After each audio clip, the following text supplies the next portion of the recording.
হে বন্ধুরা, কেমন আছো? আশা করি সবাই ভালো আছো। তো আজকে আমি আবার একটা নতুন কাজে যাচ্ছি, সেটা হলো রান্নার কাজ। হ্যাঁ, তোমরা হয়তো ভাবছো এত ছোটো বয়সে রান্না, না রান্না আমি করবো না, রান্না করবে অন্য একজন, তার সাথে আমি হেল্পারি কাজে যাচ্ছি। এখন অটোয় রয়েছি, অটোর থেকে জায়গায় নামি, তো নেমে তারপরে সেখানে যাবো হেঁটে হেঁটে। আর সত্যি কথা বলতে না, অটোয় প্রচুর ঝাঁকুনি হচ্ছিলো। আর কাজটা হচ্ছে কালী পুজোর, কালকে কালী পুজো।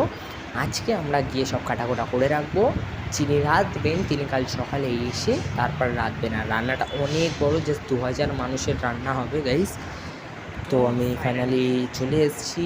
আমার পিছনে দেখতেই পাচ্ছ প্রচুর ইঁচড় রয়েছে, প্রচুর পেঁপে রয়েছে, পেঁপের চাটনি, ইঁচড়ের বিরিয়ানি। হ্যাঁ, ভেজ বিরিয়ানি হবে, যেহেতু কালী পুজো পেঁয়াজ রসুন কোনো ইউজ হবে না। আলু কাটা, আলুর দমের জন্য কালকে 2000 মানুষ খাবে, তাদের খাওয়াতে হবে, তাদের রান্না করে দিতে হবে।